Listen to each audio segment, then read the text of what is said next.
드디어 요한복음의 이제 후반부에 들어가는 말씀의 첫 부분을 우리가 함께 나누게 됩니다. 1장부터 14장, 12장까지 또 13장부터 뒤에 16장, 7장까지 나오는 고별 설교까지 두 가지로 나눈다면 앞부분을 성소로 비유할 수 있겠고 뒷부분을 지성소에 해당한다 할 수 있습니다. 우리는 13장 말씀에 이르면서 예수님의 주변 상황이 많이 바뀌어요. 12장까지는 불특정 다수가 함께 예수님의 말씀을 들었다면 굉장히 많은 사람들에게 공개적으로 이방인도 듣고 유대인도 있었고 제자들도 있었고 보통 사람도 다 있었던 것에서 공개적으로 설교하셨다면 13장에 와서는 비공개적으로 특별히 선택된 몇 명에게만 집중적으로 설교를 하십니다. 공공장소에서 설교하시다가 소수만 들어갈 수 있는 마가다락방에서 제자들과 함께 식사하면서 말씀을 하시지요. 근데 다른 복음서에 비해서 굉장히 자세하고 길게 많은 분량을 요한복음에서는 그 부분을 다루고 있습니다. 예수님이 12제자를 마가다락방에 초청하시고 음식을 나누면서 오늘 본문의 말씀은 발을 씻기는 장면이 나오지요. 말씀보다 행동이 중요하다는 것을 보여주고 있지요. 그리고 성만찬을 행하십니다. 성찬은 십자가에서의 죽음을 의미하지요. 자, 성찬의 두 가지의 모습을 보여주셨습니다. 발 씻는 섬김과 성만찬 두 가지를 함께 오늘 이 식사 가운데 보여주시는데 이것이 예수님의 핵심적인 제자들에게 보여준 교훈입니다. 우리 주님 말씀만 하지 않으셨다라는 거예요. 그냥 말이 아니라 행동으로 그 말씀을 직접 보여주신 거죠. 왜 그랬을까요? 말로 하면 얘들이 알아듣지 못하니까 그래서 액션으로 그리고 몸으로 보여주는 거지요. 왜 저학년으로 갈수록 선생님들이 몸 동작이 커지지요. 위로 갈수록 동작 없이 서서 말로만 합니다. 교수님들이 율동하면서 대학생들한테 가르치는 분은 단 한 분도 없어요. 간혹 이제 언어를 배울 때는 좀 그럴 수 있겠지만, 그런데 유치원이나 어린이집 가면 아이들 상대하시는 선생님들을 보면 말로만 못합니다. 그냥 그림도 그리고 때로는 모션을 통해서도 보여주는 거지요. 오늘 예수님의 이 모습은 어쩌면 마지막 제자들이 깨닫지 못하는 제자들에게 이 모션이나 행동을 통해서 말씀해 주고 있는 거지요. 이제 사람들이 예수님 곁을 떠났습니다. 괴롭힌 사람 단 한 명도 없고요. 예수님과 함께하는 12명과 함께 비밀스럽게 말씀하시는 그 첫 내용이 1절에 나오지요. 1절에 참 중요한 이유가 있습니다. 왜냐하면 후반부에 시작하는 첫 절이기 때문에 그래요. 이 말씀은 예수님이 하나님을 영원하게 하시고 또 자신도 영광을 얻으시는 것이 1절의 핵심이 끝까지 사랑하시니라는 거지요. 그 사랑을 통해서 사실을 보여준다라는 겁니다. 자, 이 말씀은 새로운 단락의 시작되는 점 세 가지 방식을 보여주는데요. 첫 번째가 뭐냐 하면 첫 1절에 맨 앞에 뭐라고 나옵니까? 6월절 전에 라는 6월절이 언급되어져 있지요. 앞부분 1장부터 12장까지에는요 예수님의 죽음과 부활에 대한 그 리허설 같은 그 부분들을 주님이 여러 가지로 말씀으로 또는 이적을 통해서 보여주셨습니다. 그런데 그 모든 배경이 6월절이었다라는 거예요. 특별히 요한복음은 이 6월절에 대한 부분들을 많이 절기를 언급하고 있지요. 점점 이제 6월절의 때가 다가오고 있습니다. 두 번째 방식은 뭐냐면 예수께서 자기가 세상을 떠나 아버지께로 돌아가실 때가 이른 줄 아시고 라는 거지요. 때라는 표현을 통해서 결정적인 시기가 도래했음을 짐작할 수 있게끔 말씀을 하고 있습니다. 세 번째는 예수님이 제자들을 향해 집중적으로 말씀하신다라는 거지요. 왜냐하면 이제 떠날 때가 가까이 오셨기 때문에 이제 마지막 제자들에게 집중하여 말씀을 전하시는 겁니다. 예수님은 자신의 죽음을 뭐로 표현하셨냐면 1절에 보니까 이렇게 표현하셨지요. 세상을 떠나 아버지께로 돌아가는 것으로 표현을 하고 있습니다. 자, 여기서 떠나다라는 단어가 있는데요. 이 떠나다라는 단어와 동일한 단어가 언제 쓰였냐면 5장 24절에서 예수님을 믿는 자들에게 사망에서 생명으로 옮겼느니라 라는 그 옮겼다라는 그 말과 동일한 단어를 쓰고 있습니다. 자, 그렇다면 주님의 십자가에서의 죽음은 곧 무엇을 의미합니까? 우리를 사망을 떠나 우리가 사망을 떠나 생명으로 옮겨질 수 있음을 말씀해주고 계시는 거예요. 자, 주님이 세상을 떠난다는 그 떠난다는 말, 그것은 곧 사망에서 생명으로 옮겨간다는 그 의미이기도 한다라는 거지요. 예수님은 이 땅에 태어나셨어요. 단 한 번도 하나님의 때를 어긴 적이 없습니다. 항상 하나님의 때를 따라 사셨던 분이었지요. 그분의 걸음은 사랑의 걸음이라고도 말할 수 있습니다. 아버지 때가 아니면 전혀 움직이지 않는, 참 하나님 보시기에 정말 말 잘 듣는 우리 예수님 아닐까라는 생각이 들어요. 우리 자식들이 부모님이 원할 때에 그때 움직이면 얼마나 예쁠까요? 근데 인간이란 존재는 원래 그때를 잘 어기게끔 돼 있어요. 누구 보면 알아요? 나를 보면 알죠. 나를 보면 나는 하나님 때에 잘 움직여요. 꼭 때를 놓치든가 먼저 하든가 해서 항상 문제가 생겼지요. 그런데 우리 주님 항상 그 때에 맞춰서 움직이셨던 우리 주님의 모습을 보는 겁니다.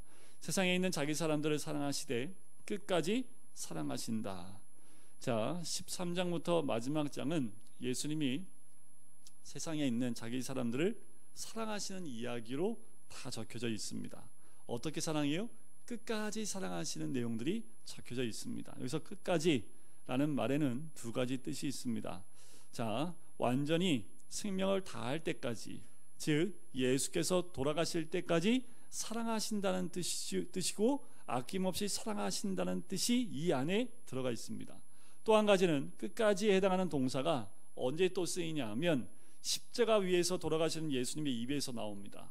마지막 예수님이 십자가에 사셨던 말씀이 뭐였던가요? 가상칠언 가운데 마지막 다 이루었다. 끝까지라는 그 단어가 동사로 쓰였을 때가 이루었다라는 그 단어에서 발견할 수 있습니다. 예수님의 사랑의 사명을 다 이루신 것이라는 거지요. 끝까지는 언제까지요? 십자가에서 죽으시는 그 순간에 그 끝까지 다 이루셨다라는 겁니다. 끝까지의 사랑 때문에 인류에게 무엇이 열렸어요? 구원의 문이 열렸던 거지요. 끝까지의 사랑이 자기만 사랑했던 사람들을 변화시켰습니다. 비움과 버림으로 끝까지 표현된 끝까지의 사랑이 우리 예수님의 사랑입니다. 예수님의 사랑은 철저하고 궁극적인 사랑이었습니다. 신앙생활은요, 결국 때를 아는 일이고 끝까지 사랑하는 일이 아닐까라는 생각이 들어요. 우리 신앙생활, 때를 알고 또 끝까지 사랑하는 것, 하늘 아버지의 때를 알고 순종하는 것, 그것이 우리 신앙생활의 다가 아닌가라는 생각이 들어요. 신앙이 자란다라는 것, 그것은 그 때를 분별해 아는 능력이 자란다는 뜻이고, 사랑하는 법을 안다는 뜻이고, 인내와 오래 참음으로 끝까지 내 소중한 것을 내어주기까지 사랑하는 그 사람으로 비워나가고 내려가고 나눠주는 과정이 아닐까. 그래서 우리는 신앙이 자라면 자랄수록 더 낮은 자리에 임하게 되고 끝까지 인내하며 사랑을 드러내 보이는 그 모습이 신앙이 자라난 자의 모습이라는 거지요. 자, 오늘 본문에 예수님이 제자들의 발을 씻어주는 이야기가 나옵니다. 자, 2절과 3절에서 도입부가 나오고 또 오늘 본문 가운데 직접 씻기시는 장면이 나오고 다음 주에 보게 될 말씀 가운데에서는 이제 예수님이 그 직접 하신 것을 말씀으로 설명해 주시는 그 방식이 나옵니다. 자, 예수님의 세족식이 단지 주인이 종의 발을 씻어주는 것과 같이 겸손한 섬김의 모범으로만 보여지는 것으로 끝나지 않습니다. 자, 이것이 하나의 본으로 너희가 섬겨라 라고도 말씀하시지만 거기에만 그쳐져 있지 않다라는 것을 2절을 보면 알 수 있습니다. 자, 2절을 보시면 마귀가 벌써 시몬의 아들 가룟 유다의 마음에 예수를 팔려는 생각을 넣었더라. 갑자기 이게 쑥 들어옵니다. 그냥 2절 빼고 끝까지 사랑하시니라 하고 제자들 발을 씻기는 장면으로 그냥 가도 되는데 굳이 2절 가운데 마귀가 가룟 유다의 마음에 팔 생각을 넣었다라는 거지요. 실제로 다른 복음서에 보면 요 날은 14일 저녁입니다. 6월절 전날 이미 예수님을 만나러 이 자리에 오기 전에 이미 예수님을 대제사장에게 넘기기로 약조하고 아마도 돈을 받고 난 다음에 그때의 시점이지 않을까라고 보여집니다. 예수님을 향한 유다의 사랑은 여기까지였습니다. 끝까지 사랑하시는 거지요. 알고 있었지만 끝까지 사랑하시는 것이었습니다. 하지만 가룟 유다의 사랑은 여기까지였지요. 예수님의 끝까지 하는 사랑과 다르게 가룟 유다의 사랑은 받기 전에는 주지 않는 사랑이었기 때문에 그렇습니다. 자기가 기대했던 것과 다른 거예요. 자기가 원했던 것과 예수님은 달랐던 거지요. 왜 그랬을까요? 예수님을 통해서 이 유대인을, 이스라엘을 좀 다시 회복시키려 원했지만 예수님은 뭐 한대요? 십자가에 죽는답니다. 그러니까 가룟 유다가 자기가 생각했던 예수님과 달랐다는 거지요. 근데 그 마음에 무슨 마음이 들었을까요? 배신당했다라는 생각이 들었을 가능성이 높습니다. 그런데 굳이 마귀를 거론한 이유가 있지요. 그것은 사람의 싸움이 아니라는 겁니다. 영적 싸움이라는 거예요. 그 영적 싸움이라는 것을 이 마귀를 드러냄을 통해서 보여준 이유가 있습니다. 그 마귀와의 싸움에서 어떻게 이길 수 있다고요? 세족시키고 이길 수 있다는 겁니다. 예수님이 직접 제자들의 발을 씻기는 그 모습을 통해서, 끝까지 사랑하시는 모습을 통해서 마귀에게 승리했다는 것처럼, 그것이 십자가 위에서 완성되어질 때 마귀가 패배하고 주님의 승리를 선포했다는 것처럼, 우리가 마귀와의 영적 싸움에서 승리할 수 있는 것은 바로 이 세족식을 통해서 우리에게 알려주고 계시는 것이고, 특별히 이미 승리한 그 싸움을 우리도 예수님과 같이 승리하기를 원하시는 하나의 방식으로 우리에게 보여주고 계시는 거지요. 여러분들, 가룟 유다의 방식과 예수님의 이 세족식의 방식은 어느 것 하나도 이렇게 연결되어 있는 점이 하나도 없습니다. 마치 세상과 하나님 나라가 하나로 묶여 있는 교집합처럼 서로 이게 공유하고 있는 부분이 하나도 없는 것과 마찬가지예요. 빛과 어둠이 하나가 되는 것 없는 것과 똑같은 겁니다. 예수님의 길을 가든지 두 길 가운데 하나만 선택할 수밖에 없는 거죠. 여전히 우리에게도 이 길은 선택권 가운데 주어져 있습니다. 예수님이 스스로 자신을 죽음에 넘겨주고요, 아버지께로 돌아갈 생각을 하시는 동안 가룟 유다는 역시 예수님을 넘겨주려고 하는 그 작정을 한 것을 우리에게 보여주고 있는 거지요. 가룟 유다는 예수님을 사랑했지만 끝까지 사랑하지 않았습니다. 그러기에 예수님의 사랑을 몰랐지요. 그리고 자기 사랑이 너무 컸던 것입니다. 3절은 가룟 유다와 대조되는 예수님의 끝까지의 사랑을 보여주는 한 절이 될 수 있지요. 3절을 한번 같이 보도록 할까요? 같이 읽겠습니다. 시작. 저녁 먹는 중 예수는 아버지께서 모든 것을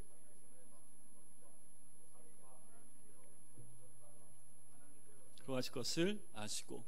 자, 이 최후의 만찬에는 두 가지 사건이 있다고 말씀드렸죠. 성만찬과 세족식입니다. 그런데 우리가 마태마가 누가복음에 이 성만찬에 대한 부분이 나오지요. 받아 먹으라, 떡을 주면서 이것은 내 몸이다. 받아 마시라, 이것은 죄 사함을 위해 많은 사람을 위해 흘리는 내 피 곧 언약의 피니라 하고 떡과 포도주를 나눠 주십니다. 그것이 뭐라고 단적으로 말씀하시는 거예요? 내 살과 내 피다 라고 말씀하시는 거지요. 전혀 이해를 못했지요. 지금도 이해 못하시는 분들이 많을 거예요. 자, 주님이 이 떡을 주시면서 내 살이다, 이 포도주를 주시면서 내 피다 하면서 먹고 마시라 라고 얘기하는 거지요. 성만찬은 무엇을 의미합니까? 주님의 살과 피를 먹고 마시는 것을 의미합니다. 쉽게 말해서 예수님을 먹는 거예요. 이보다 더 적합한 표현이 없겠지요. 성만찬을 통해서 예수님을 먹는 거지요. 다시 말씀을 드리면 믿음이란 한마디로 예수님을 먹는 겁니다. 그래서 우리의 피가 누구의 피가 되는 거예요? 예수의 피가 되는 거지요. 우리의 살이 누구의 살이 되는 거예요? 예수의 살이 되는 겁니다. 성찬식을 통해서, 우리가 성만찬을 통해서 우리가 뭐 하는 거예요? 이제 예수가 내 안에 있음을, 그리고 우리가 그리스도 안에 있음을 이 성만찬을 통해서 경험케 하시는 겁니다. 우리의 삶에 그분의 피와 살의 흔적이 있어야 된다라는 거예요. 그냥 기념으로 끝나는 게 아니라 예수님의 살과 피를 먹고 마심으로 이제 우리 안에 구약시대에 아브라함에게 할례 언약을 증표로 남겼다는 것처럼 이 성만찬을 통해서 우리 안에 삶 속에서 주님의 살과 피가 삶에 드러날 수 있는 증표로 드러나기를 우리 주님이 원하고 계시는 거지요. 그래서 우리가 지금도 이 성찬식을 하고 있는 겁니다. 자, 또 하나는 뭐예요? 식사를 하시다가 중간에 웃옷을 벗으시고 허리에 수건을 두르고 대야에 물을 떠서 제자들의 발을 씻기시는 겁니다. 자, 두 가지 사건인데요. 이것이 마지막 만찬 중에 있었던 사건입니다. 이게 어떤 시점이 먼저였는지는 정확하게 알 수는 없습니다. 아마도 이 발을 씻기는 것이 먼저 있었고 그 다음에 만찬이 있었는지는 모르겠습니다. 자, 그런데 중요한 건 뭐예요? 예수님이 제자들의 발을 씻겨주는 사건이 분명히 있었다라는 것이 중요한 겁니다. 단순히 사람의 발을 씻어주는 그 섬김을 넘어서 이것이 성만찬의 의미를 가진다라는 것을 우리가 기억해야 된다라는 거예요. 그냥 발을 씻겨주는 그냥 섬김으로 끝나는 것이 아니라 이것이 성만찬의 의미와 하나라는 것을 우리가 꼭 기억하셔야 된다는 겁니다. 분리되어지는 것이 아니라는 겁니다.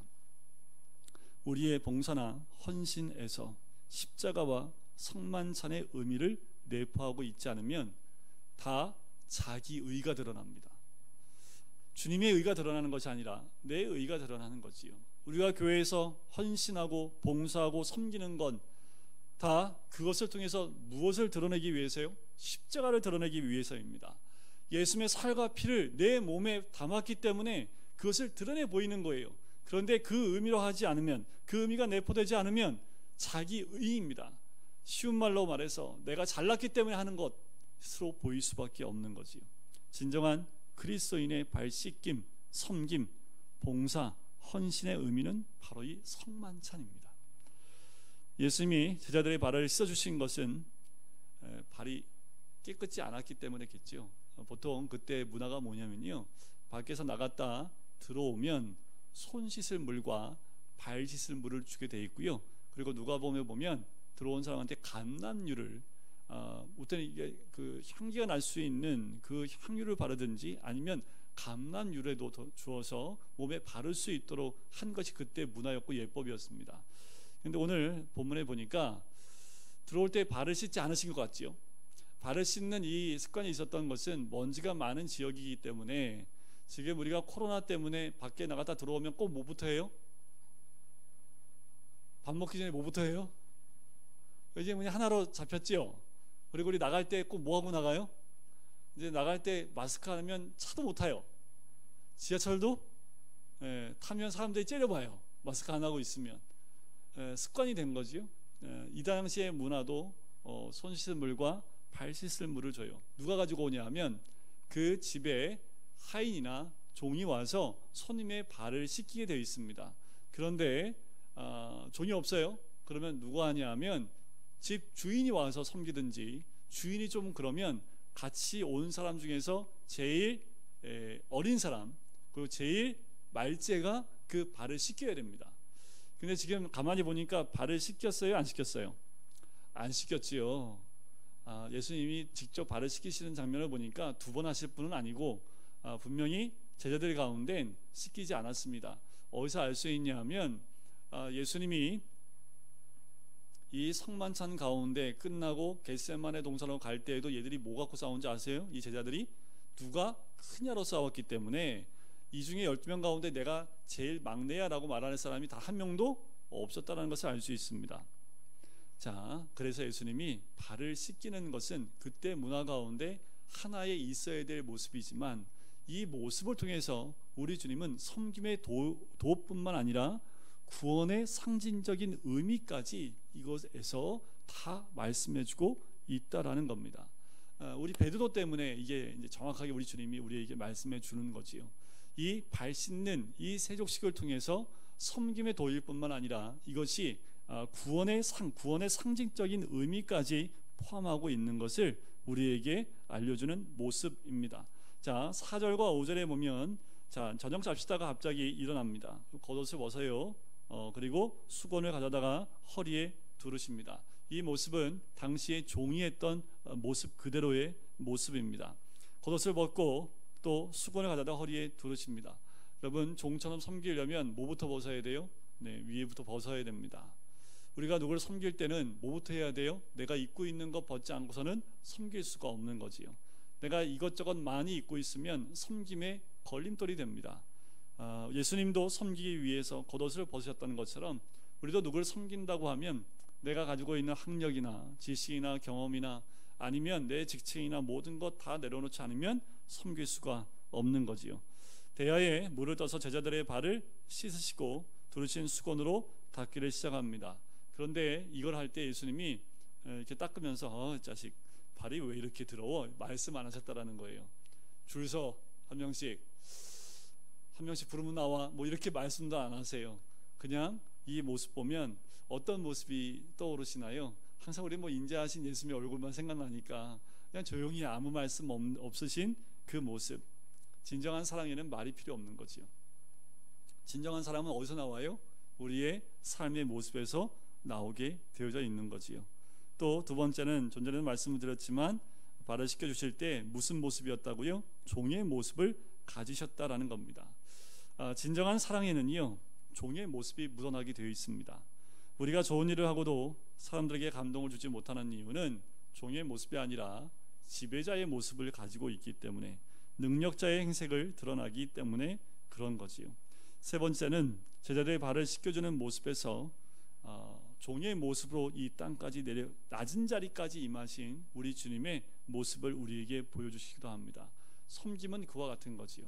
가장 높은 곳에 계신 분이 가장 낮은 자리까지 내려오셨던 예수님의 그 모습이 아니면 우리는 어떠한 사람도 섬길 수가 없는 거지요. 우리가 이쯤 되면 제자들이 어떤 모습이었는지 짐작하십니까? 이때쯤 되면 좌불안석이지요. 앉아서 발을 씻김을 당하고 있는 사람도 편치 않고 자기 차례 오는 거 준비하고 기다리고 있는 사람들도, 제자들도 편치 않지요. 그런 상황 가운데 있습니다. 근데 올 것이 왔어요. 누구 앞에 왔어요? 자, 6절에 보니까 시몬 베드로 앞에 딱 옵니다. 다른 제자들은 함구하고 아무 말도 못해요. 이러지도 못하고 저러지도 못하고. 자, 그런데 베드로가 뭐라고 합니까? 주여, 주께서 내 발을 씻으시나이까? 근데 어떤 의미로 들리시나요? 내 발을 왜 씻기세요? 제가 조금 현대말로 이렇게 좀 버릇없게 얘기를 했지만 그런 의미가 아닐까라는 생각이 들어요. 예를 들면 이러면 어땠을까요? 베드로야, 일로 와봐. 네가 좀 씻겨라.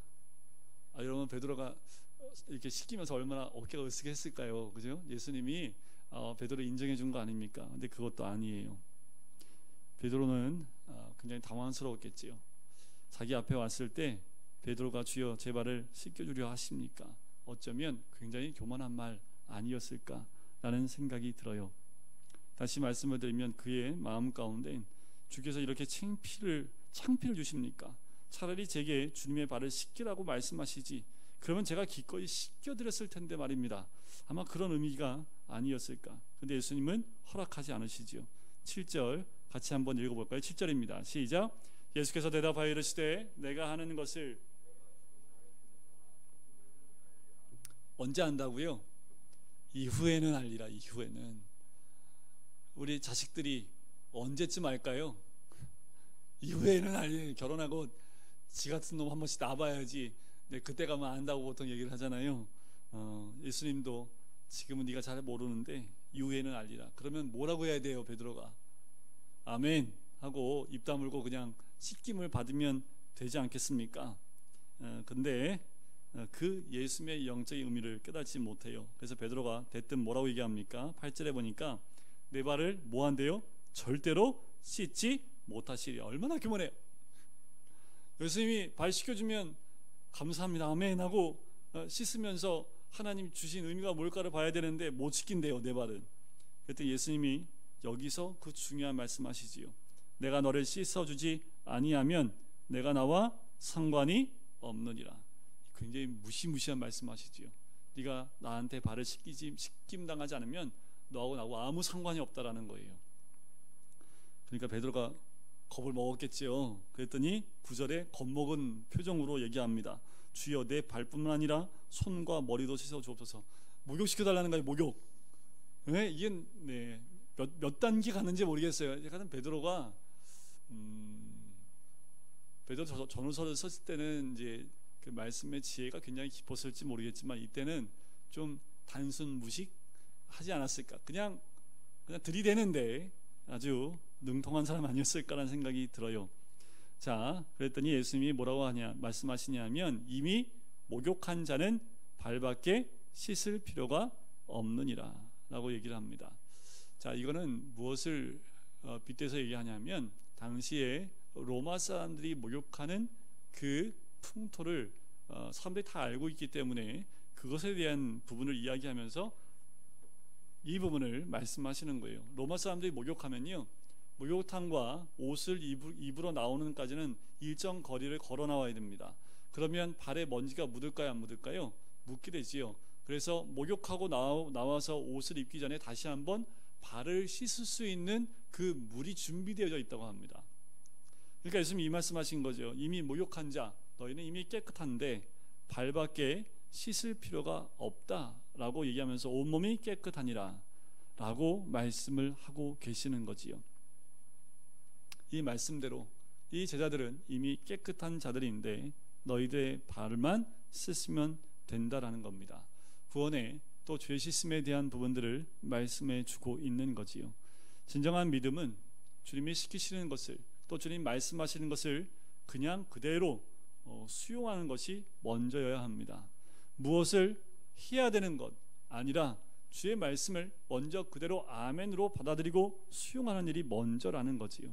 행동하기 이전이라는 거지요. 먼저 하나님 베푸신 일을 받아들이는 것이라는 거예요. 주님이 발을 씻겨주신다고 할 때 발을 앞으로 내놓는 것이 겸손입니다. 우리가 무엇인가 하기 이전에 주님 앞에 내가 어떤 모습으로 어떤 사람인지로 비춰주는 것이 먼저라는 거지요. 두 번째, 발을 씻는다는 것은 것과 목욕을 한다는 것은 차이가 있습니다. 발 씻는 것은 회개를 가리키고요, 목욕하는 것은 구원을 가리키는 것과 마찬가지이지요. 자, 이 부분은 이제 다음 주에 제가 다른 각도로 또 말씀을 해드리도록 하겠습니다. 자, 우리가 이 말씀들을 통해서 주님이 우리에게 보여주고 계신 것, 영적 전쟁에서 승리할 수 있는 방법도 이 세족 시간에 들어가 있습니다. 섬김의 도가 들어가 있을 뿐만 아니라 우리가 죄에서 회개함으로 돌아오지 않으면 상관이 없는 자가 될 수 있는 이 또 엄청난 주님 앞에서 회개하고 돌아와야 될 이유가 여기에 있습니다. 이렇게 하면 너무 피부에 와닿나 모르겠습니다. 건강하지만 코로나 바이러스를 가지고 이것이 온다면 올 수 있어요? 아무도 못 옵니다. 여기에 오려면 코로나 바이러스가 다 깨끗하게 나은 상태에 와야지 들어올 수 있는 것과 마찬가지입니다. 그와 마찬가지예요. 여러분, 우리의 발은 날마다 씻김을 받아야 됩니다. 그렇지 않으면 우리 주님과 상관이 없어요. 그런데 우리가 너무 이것을 간과하고 살고 있다는 겁니다. 죄에 대한 부분들을 말하기 어려워진 세상이 되었습니다. 죄가 죄인데 죄임을 말하면 사회법으로 이제 문제가 되는 차별금지법이 통과되어지면 죄가 죄라고 말할 수 없는 시대가 옵니다. 그러면 끝이 오는 거지요. 성경에서 말하는 죄를 죄라고 말할 수 없는 그때가 오면 이 시대는 죄 가운데 이제 씻겨질 수 없는 시대가 될 수밖에 없습니다. 우리가 더더욱 죄에 대해서 깨어 있어야 되고 그 죄에 대해서 씻김을 받는 것에 대해서 우리가 깨어 있지 않으면 이런 표현들을 주로 쓰죠. 죄송합니다. 온몸이 똥통에 빠진 사람이나 발만 똥통에 빠진 사람이나 다 안방에 못 들어온 거 똑같아요. 안방에 들어오려면 깨끗하게 다 씻고 들어오지 않고서는 발만 똥통에 빠졌다고 나는 들어가도 된다고 하는 그런 사람이 어디 있겠습니까? 그렇기 때문에 우리가 날마다 주님 앞에서 발을 씻김받는 모습으로 주님 앞에 나가야 된다는 거지요. 오늘도 변함없이요, 누구를 탓하기 이전에 내 안에 영적 전쟁에서 승리하지 못했다면 깨끗이 씻김받고 다시 새롭게 된 모습으로 세상 가운데 그리스도인다운 진정한 끝까지 사랑하는 그 모습과 섬기는 모습으로 나아가야 될 줄 믿습니다. 그럴 때에 우리 주님이 우리에게 보여주신 이 세족식의 참다운 의미가 우리 가운데 있지 않겠습니까? 어쩌면 이 시대에는 진정한 이 발 씻김, 세족식이 필요하지 않나라는 생각이 듭니다. 마지막으로 선교사님 가운데 한 분이 어떻게 선교의 일을 감당했냐 하면 대야 하나 들고 선교하신 분이 계세요. 책으로도 나왔는데 그분의 선교는 그냥 지나가는 사람 발 씻겨주는 것이 선교였습니다. 그냥 발 씻겨드려요. 그러면서 발 씻음과 동시에 그 가운데 예수님을 영접하는 사람들이 나타나기 시작을 했다라는 거지요. 그냥 이 모습 그대로 그냥 모방하여 따라만 해도 하나님의 그 사랑과 하나님의 그 은혜의 말씀들이 사람들의 마음을 열고 구원의 자리로 나올 수 있게 했다라는 거지요. 우리가 우리의 삶 가운데 이런 끝까지 섬김과 사랑으로 한 영혼 한 영혼을 품지 않으면 이 시대에는 그 한 영혼도 주님께 인도하기 참 어려운 시대가 되었습니다. 오늘 13장에 나와 있는 이 세족식처럼 우리가 늘 발을 씻김 받고 또 씻어주는 그 자리에 나가시는 우리 모든 성도님 되시기를 주님의 이름으로 간절히 축원드립니다.